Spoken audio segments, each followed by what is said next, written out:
Hello, good morning, students. Today in 12th class mathematics, we are continuing exercise 13.2.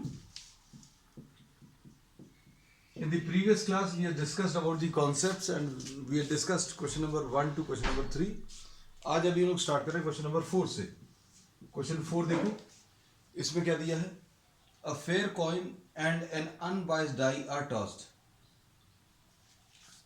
एक coin toss किया और एक dice toss किया. ठीक. अब कॉइन और डाइस को टॉस करने पर जो सैंपल स्पेस आएगा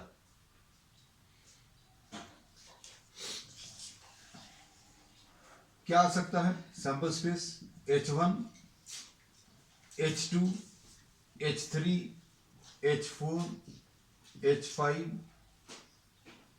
H6, फिर T1, T2, T3, T4, T5 and T6. फिर इसके बाद क्या दिया है इसमें?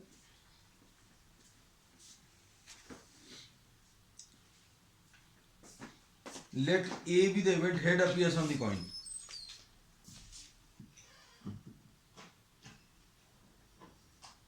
Head appears on the coin. ऐसा कुछ दिया हुआ है. उसके बाद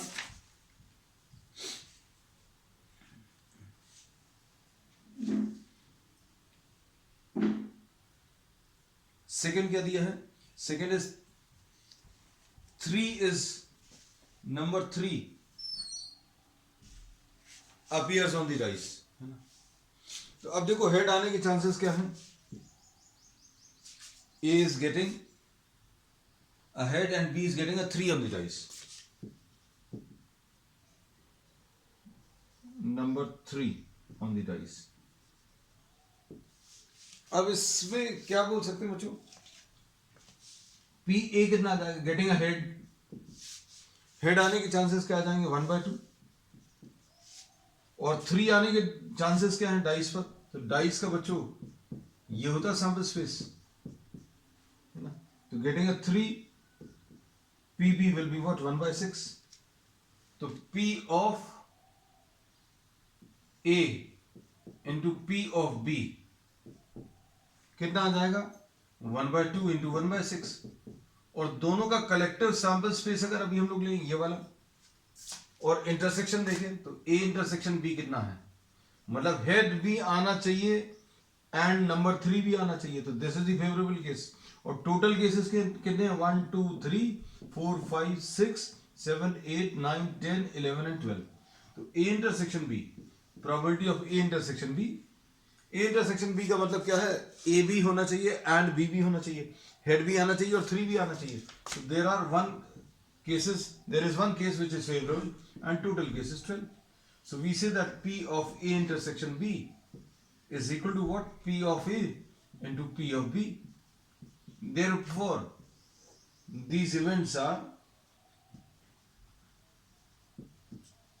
independent. So this completes question number 4. अब क्वेश्चन नंबर 5 देख लो. क्वेश्चन नंबर 5 में a die marked 1 2 3 in red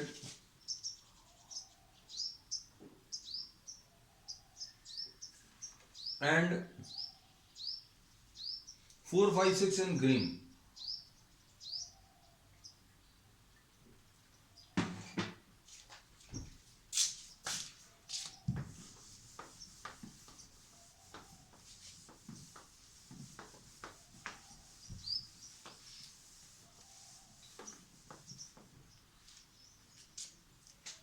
question number 5.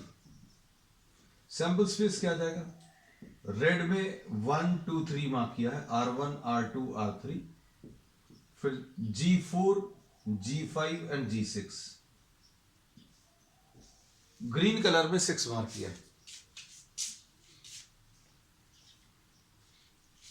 Is the event getting an even number? A बच्चों इसमें गेटिंग एन इवन नंबर आ जाएगा.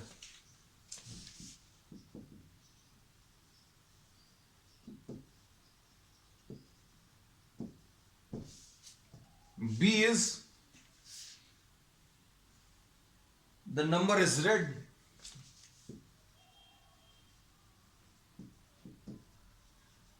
तो हम लोग क्या बोलेंगे, पी ए कितना आ जाएगा, इवन नंबर। इवन नंबर कैसे मिल रहा है बच्चों, ये और ये इवन, तो कितने केसेस आ जाएंगे, 3/6। Total favourable cases even numbers में 2, 4 and 6। ठीक, अब ये आ जाएगा 1/2। P be the number is red, तो रेड कितने आ गए बच्चों, ये तीनों मिलाकर बी है, तो ये कितना आ जाएगा 3/6, ये भी 1/2। ठीक, अब इसके बाद क्या बोला है, next part, A intersection B. A intersection B मतलब इवन भी चाहिए एंड रेड भी चाहिए, तो इवन भी चाहिए और रेड भी चाहिए, ऐसे कितने केसेस हैं, तो सिर्फ एक ही केस है, R2। So we say that probability of A intersection B is what? There is only one case out of 6. So probability of A intersection B is 1/6. So P of A intersection B is equal to PA into PB अगर है तो ये independent है, तो left hand side अगर आप देखो तो left hand side is 1/6, right hand side PA into PB, क्या ये 1/6 आ रहा है, तो देख लो 1/2 है, ये भी 1/2 है, तो ये 1/4। So we say that PA intersection B is not equal to PA into PB. Therefore, these are not independent events. Question number 6 देख लो।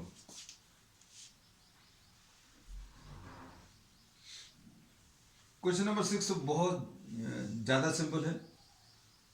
सिंपल इसलिए है क्योंकि इन्होंने सीधी सीधी वैल्यूज दे दी हैं, आपको सिर्फ सब्स्टिट्यूट करके सॉल्व भर करना है।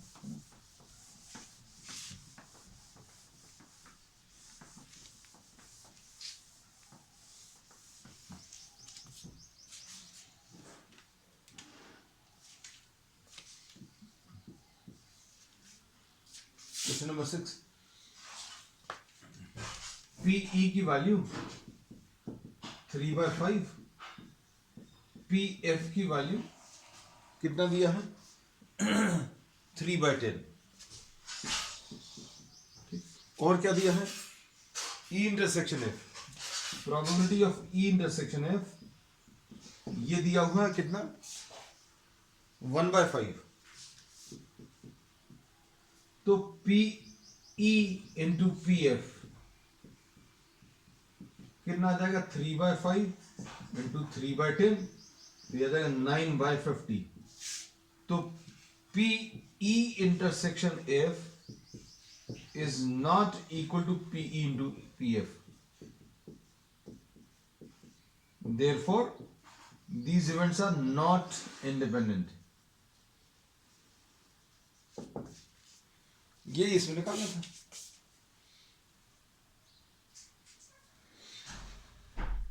अब इसके बाद क्वेश्चन नंबर 7 देख लो।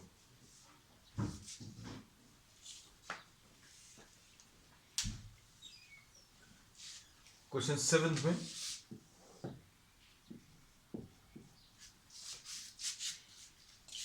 given that events A and B are such that PA की वैल्यू 1/2 और PA यूनियन B, PB की वैल्यू P है, ऐसा दिया। Probability of A union B, probability of A union B, इसकी वैल्यू बच्चों 3/5 है। तो आपको क्या निकालना है, P निकालना है। पहला case A and B are mutually exclusive. Mutually exclusive का मतलब क्या होता है, कुछ भी इनमें कॉमन नहीं है, मतलब P A इंटरसेक्शन B बच्चों 0 रहेगा। A इंटरसेक्शन B बच्चों इसमें कितना 0 रहने वाला है। अब क्या करें, अब सॉल्व कर लो इसको। कैसे सॉल्व करेंगे? P A union B will be equal to P A plus P B minus P of A intersection B होता है, ये फॉर्मूला है। ए यूनियन बी की वैल्यू 3/5, पी ए की वैल्यू 1/2, पी बी की वैल्यू p है और ये 0 है ना। तो इससे p की वैल्यू मिल जाएगी 3/5 माइनस 1/2, इसमें ये 10 आ गया, ये 6 आ गया माइनस 5, तो ये 1/10। अगर म्यूचुअली एक्सक्लूसिव है तो p की वैल्यू 1/10 है। ठीक, अब इसके बाद सेकेंड पार्ट में इंडिपेंडेंट इवेंट्स,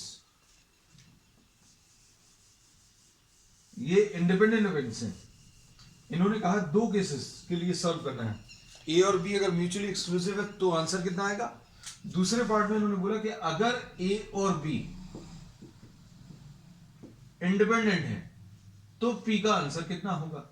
अब इसका यूज क्या होगा, इसमें P A intersection B will be equal to P A into P B, ऐसा लिख सकते हैं अगर इंडिपेंडेंट है। अब वैल्यूज क्या आएंगी,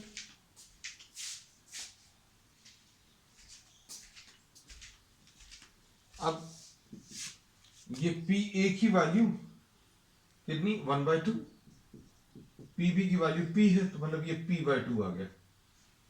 इसका क्या यूज होगा, ये फॉर्मूला फिर से लिखेंगे, P A union B will be equal to P A plus P B minus P of A intersection B. A union B क्या है, ए यूनियन बी 3/5 है, पी ए 1/2 है, पी बी की वैल्यू p है minus P A intersection B. A intersection B अभी अपन लोगों ने निकाल लिया p/2, तो ये कितना आ जाएगा 3/5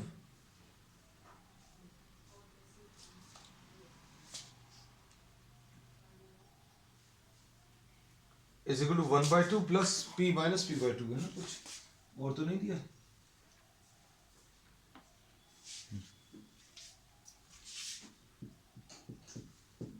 ये सॉल्व करने पर p/2 आ जाएगा।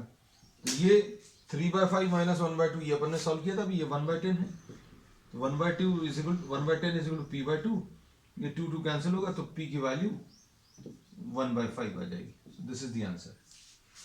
सो this is what question number 7। अब क्वेश्चन नंबर 8 देख लो।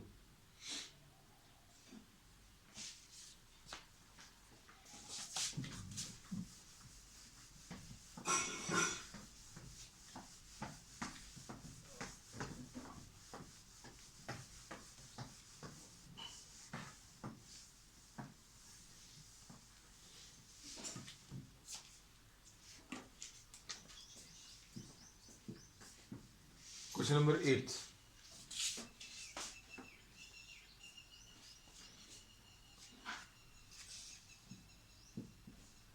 पी ए 0.3,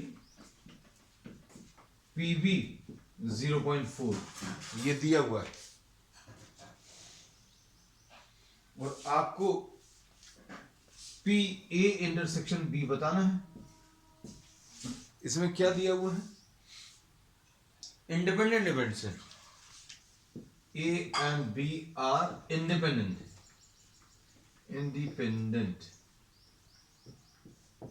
तो ये कितना आ जाएगा पी इंटू पी बी, ये आ जाएगा 0.3 इंटू 0.4 यानी 0.12। ये फर्स्ट पार्ट का आंसर है, यहां से लिख दे रहे हैं। अब इसका सेकंड पार्ट में इन्होंने क्या पूछा, पी ए यूनियन बी पूछा है ना, तो ये क्या मिलेगा P A plus P B minus P of A intersection B. ठीक, पी ए कितना है बच्चों 0.3 है, ये 0.4 है minus P A intersection B 0.12, तो ये आ जाएगा 0.7 -0.12, ठीक है। सॉल्व करने पर ये कितना आ जाएगा, 0.58 आ जाएगा।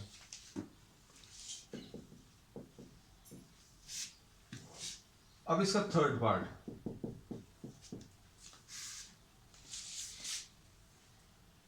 a बाय बी और b बाय ए भी निकालना है।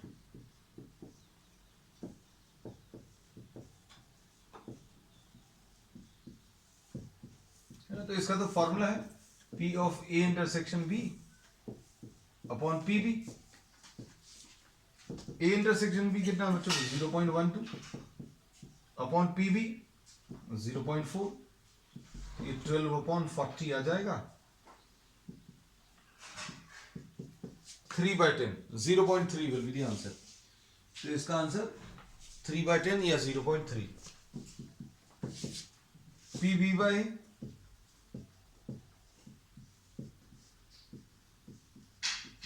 सिंपल फॉर्मूला एप्लीकेशन में बच्चों, सिर्फ उनका रिवीजन हो रहा है बार बार। A intersection B 0.12 upon P A की वैल्यू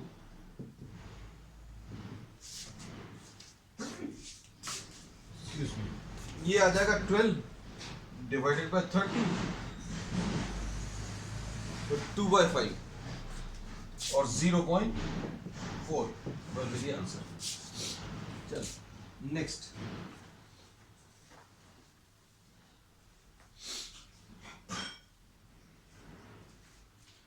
क्वेश्चन नंबर 9। अब क्वेश्चन नंबर 9 थोड़ा सा अलग है। अब इनमें थोड़ी सी दिक्कत इसलिए जा सकती है कि अगर आपका सेट थ्योरी वाला पार्ट वीक अगर है ना, तो शायद थोड़ी सी दिक्कत जा सकती है, लेकिन चिंता की कोई बात नहीं है। I will just give you the concept, the key concept which you will be using.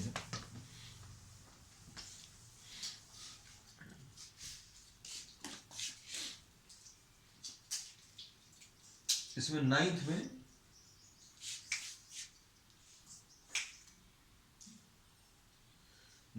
P A की value 1/4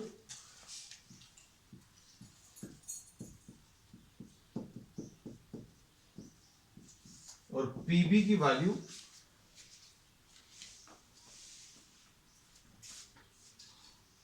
1/2 and PA intersection B is 1/8।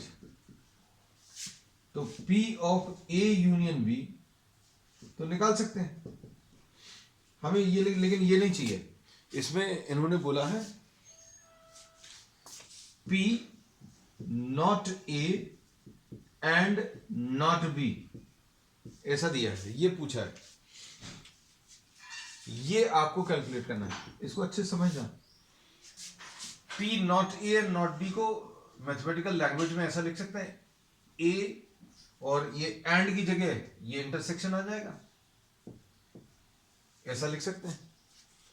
अब ये डिमॉर्गन्स लॉ अगर आपको याद हो, A complement intersection B complement, A complement intersection B complement, ये क्या होता है, A यूनियन B इस पूरे का कॉम्प्लीमेंट। ये अगर नहीं मालूम है तो ये याद रख लेना, क्योंकि ये 11th में सेट थ्योरी में यूज होता है। अगर आपको not a and not B निकालना है तो आप क्या करोगे, ए यूनियन बी निकालो और उसका नॉट कर दो, ए यूनियन बी नॉट। और किसी भी चीज के नहीं होने की प्रोबेबिलिटी कैसे मिलती है, 1-। ये बहुत इंपॉर्टेंट कॉन्सेप्ट है बच्चों, जो आपको प्रॉब्लम्स में यूज होंगे। किसी चीज के नहीं होने की प्रोबेबिलिटी 1 - प्रोबेबिलिटी ऑफ उसके होने की प्रोबेबिलिटी माइनस कर दीजिए। A union B not happening, 1 - probability of A union B happening. अब ए यूनियन बी निकाल लो, ये आ जाएगा P A plus P B minus P of A intersection B. यही लिख रहे थे अभी हम यहाँ पर। ये कितना आ जाएगा, पी ए कितना है बच्चों 1/4, पी बी कितना है 1/2 माइनस 1/8। इसको सॉल्व कर लो, ये 8 2 + 4 - 1 मतलब ये 5/8 आ जाएगा ना। तो ये 5/8 है, और ये अगर 5/8 है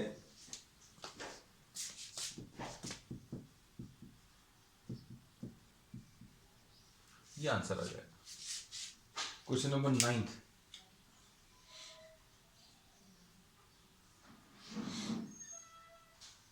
नेक्स्ट इसके क्वेश्चन नंबर 10। देखो इसमें दो रूल्स होते हैं।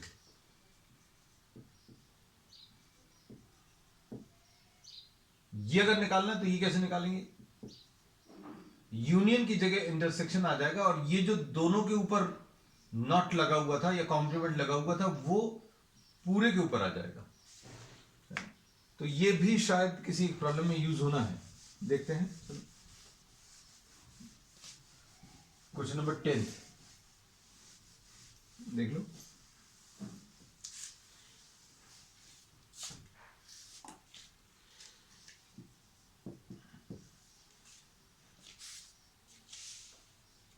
Events A and B are such that PA 1/2, शायद यही वाला प्रॉब्लम है। PA 1/2 है,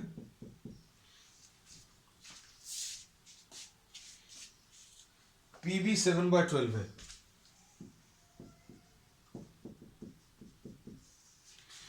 और क्या दिया है, नॉट A और नॉट B, नॉट A और नॉट B। ये 1/4 है।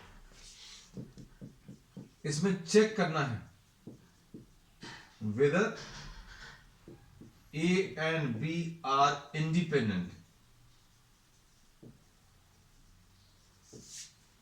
अब इसमें ये दिया हुआ नॉट A और का मतलब क्या होता है, और वर्ड मतलब यूनियन, एंड वर्ड मतलब इंटरसेक्शन। तो ये और की जगह यूनियन आ जाएगा, नॉट बी की जगह ये आ गया, ये 1/4 दिया। अब इसको क्या लिखेंगे, देखो जरा, ये लिखा हुआ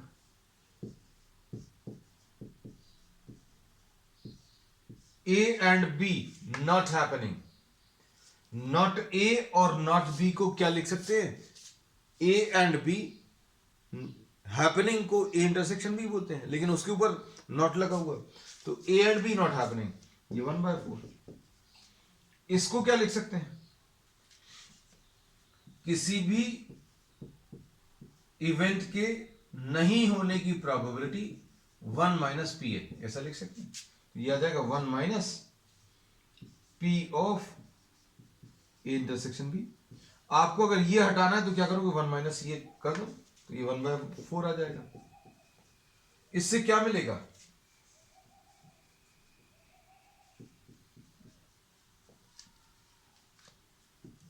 यहां पर कर दे रहे बच्चों, क्योंकि ये तो कॉन्सेप्ट्स लिखे हुए हैं इधर ऊपर। 1 minus 1/4 is equal to P of A intersection B.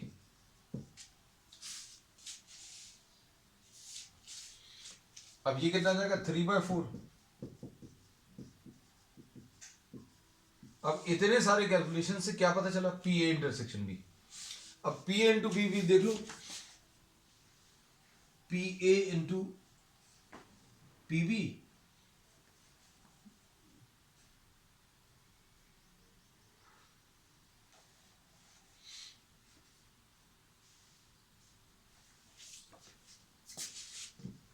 P A into P B 1/2 into 7/12, तो ये 7/24 आ गया। So we say that therefore P of A intersection B is not equal to P into PB. Therefore, what we say, A and B are not independent.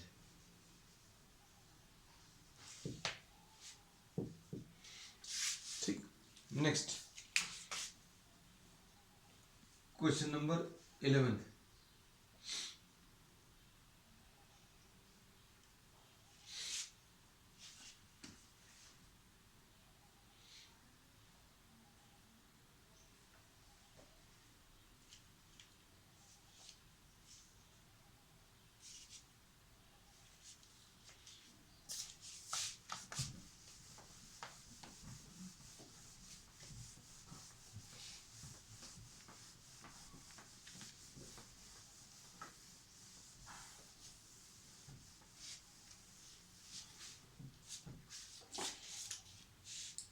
Question number 11 है, A and B are two independent events.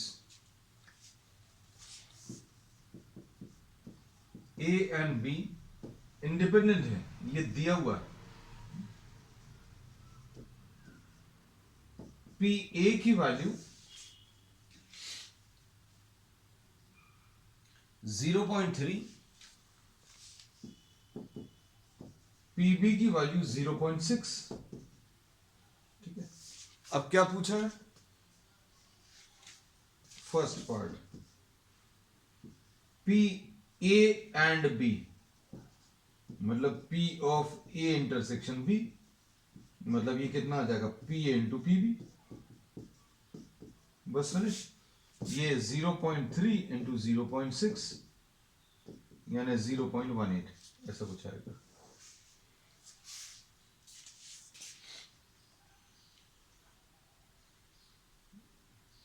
Next इसके बाद P A and not B,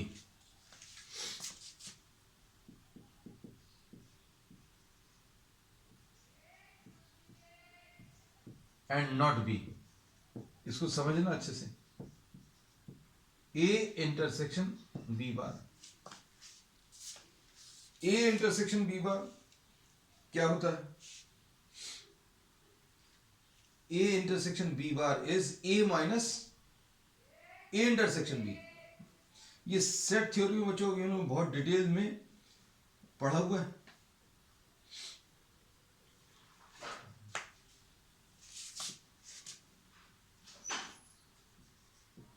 A intersection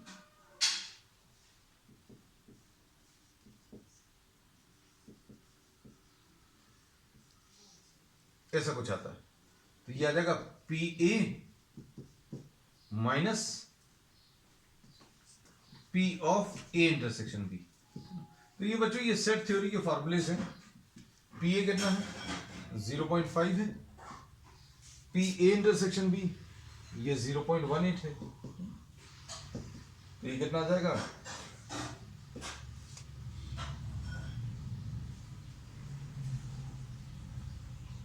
0.32। ये second part. चलो next इसके बाद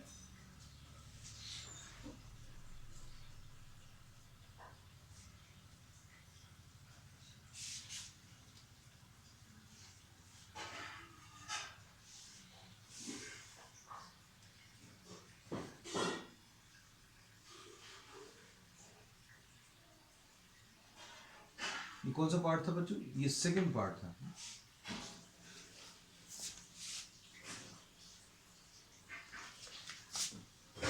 ये देखो इसमें ऐसा कुछ आता है, ये ए है और ये बी है। सेट थ्योरी में हम लोग ऐसे ही कुछ करते थे, A intersection B bar, B bar अगर बोलेंगे तो बी कॉम्प्लीमेंट, मतलब ये ए है ये बी है, तो आपको बी कॉम्प्लीमेंट अगर शेड करना है तो आप बी को छोड़कर बाकी पूरा यूनिवर्सल सेट शेड कर दो।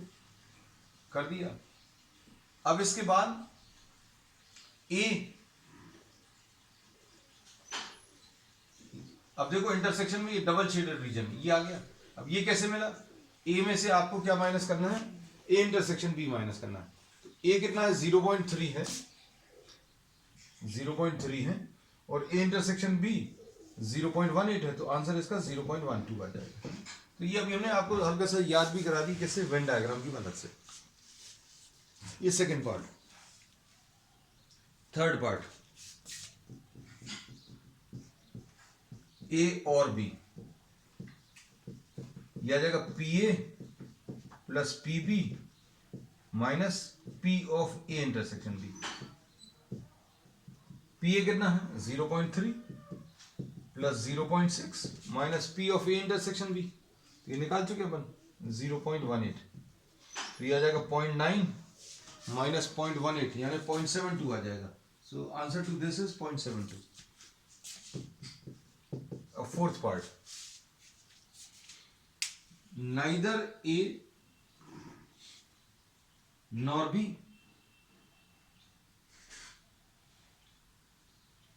नाइदर ए नॉर बी में क्या करेंगे?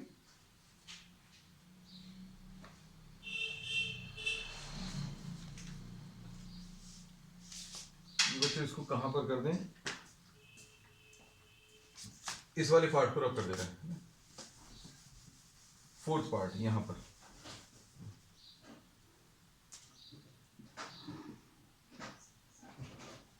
नाइदर ए नॉर बी, इसका मतलब क्या है, ए भी नहीं होना चाहिए एंड बी भी नहीं होना चाहिए।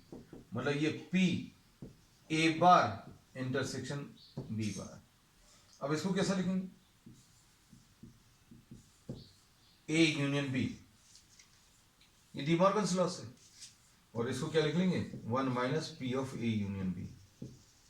अब ए यूनियन बी अभी हम लोग निकाल चुके हैं कितना, 0.72। अब ये 0.72 इसमें सब्स्टिट्यूट कर दूं,